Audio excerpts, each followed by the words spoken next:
wabarakatuh. Perkenalkan, saya Putri Wulandari, mahasiswi program studi pendidikan luar sekolah, Fakultas Keguruan dan Ilmu Pendidikan Universitas Sriwijaya. Oke teman-teman, di video saya kali ini kita akan membahas terkait patologi sosial yang ada di Desa Limbang Jaya. Saksikan.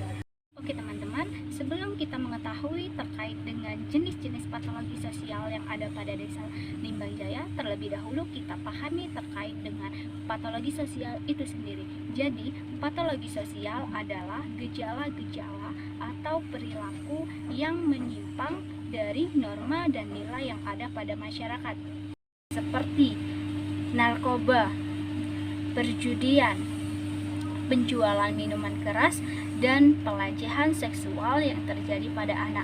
Dari keempat contoh patologi sosial ini sering terjadi pada masyarakat di Desa Limbang Jaya. Kita akan membahasnya satu persatu. Yang pertama, narkoba. Kalian sudah sering mendengar kata narkoba. Kita sudah mengetahui bahaya terkait narkoba. Nah, di mana di Desa Limbang Jaya pernah terjadi penggerbekan kampung narkoba yang terjadi pada tanggal 28 Maret 2021, di mana dikonfirmasi bahwa adanya laporan dari masyarakat terkait dengan pengedaran narkoba itu sendiri. Coba kalian bayangkan di sini, jika anak kalian, saudara kalian, serta orang tua kalian terjerat dalam kasus narkoba, apakah ini tidak akan merusak masa depannya? Tentu saja akan merusak. Apa sih efek-efek dari pemakaian narkoba ini sendiri?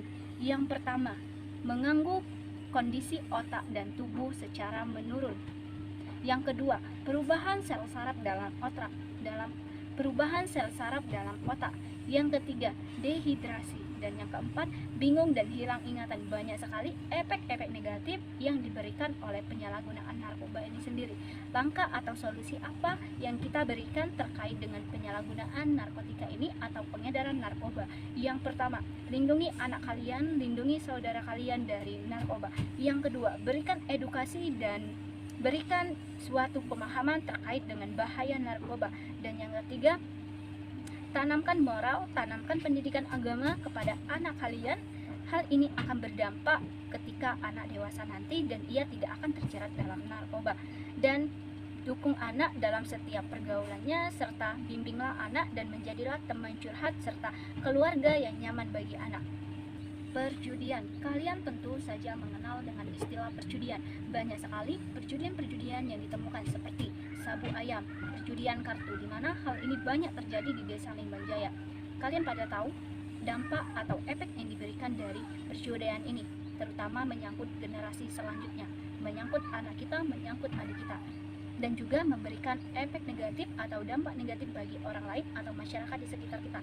Yang pertama, terjadinya pembegalan, di mana ketika seseorang ingin berjudi, ketika ia tidak memiliki uang, maka ia akan melakukan pembegalan. Yang kedua, pencurian. Yang ketiga, perampokan. Nah, di mana hal ini dilakukan pelaku untuk mencari uang untuk berjudi dan memenuhi hasratnya. Perjudian ini juga dapat merusak generasi selanjutnya, di mana banyak anak-anak yang ikut-ikutan seperti sabung ayam tadi. Banyak sekali anak-anak SD, anak-anak kecil sudah sabung ayam, dan itu mungkin itu hal yang lumrah ya, tetapi jika hal itu diterapkan terus akan menjadi dampaknya sangat-sangat negatif bagi anak.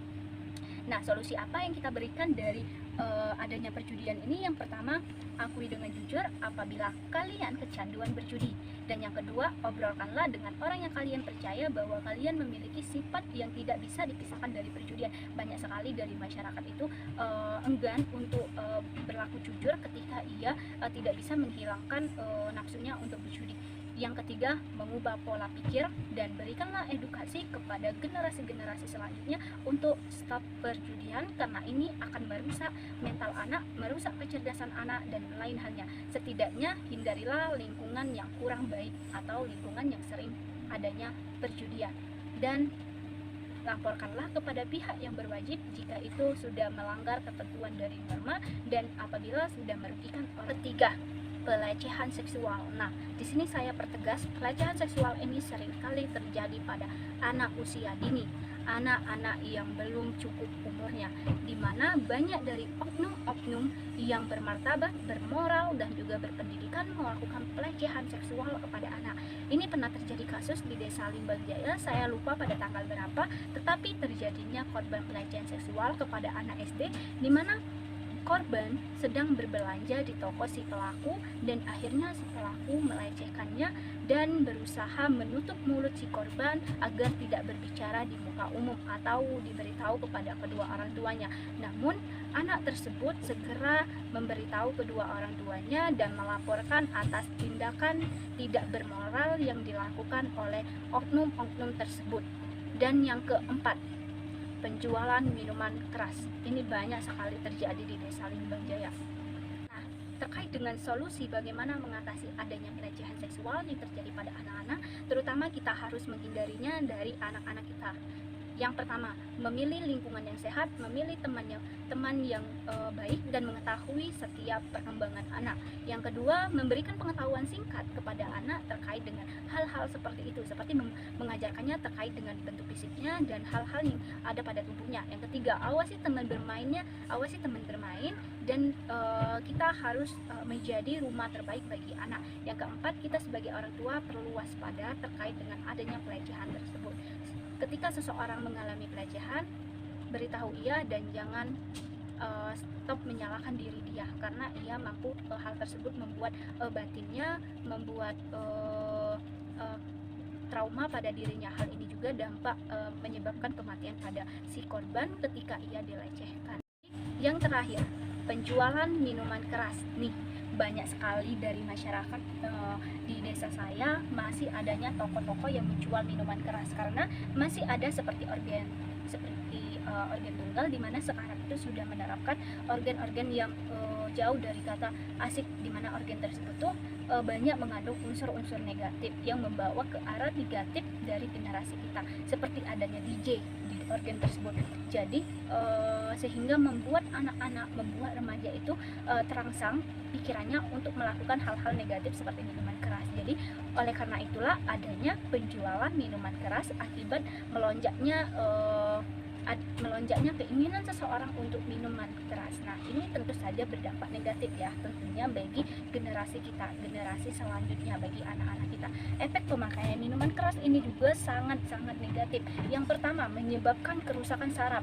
Yang kedua, menyebabkan gangguan jantung. Yang ketiga, mengganggu sistem produksi pada anak, remaja maupun masyarakat dan menurunkan kecerdasan. Oh, tentu saja hal ini memberikan dampak negatif karena Indonesia sekarang membutuhkan pemuda-pemudi yang cerdas, pemuda-pemudi yang intelektual, dimana ketika pemuda-pemudi sekarang terjerat dalam minuman keras, itu tentu saja akan mengurangi IQ, mengurangi kecerdasan pada anak tersebut.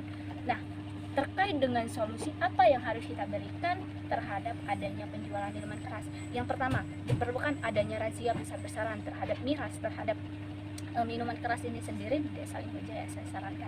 Yang kedua, pengawasan pergaulan anak. Kita sebagai orang tua tentu harus pergaulan anak dari narkoba, pelecehan seksual, dan oke teman-teman, mungkin itu saja paparan singkat terkait dengan contoh patologi yang ada di Desa Limbang Jaya, tepatnya di lingkungan saya sendiri. Ambil makna yang positifnya, ambil kalimat yang positifnya. Terima kasih telah menyaksikan. Bye bye. Wassalamualaikum warahmatullahi wabarakatuh.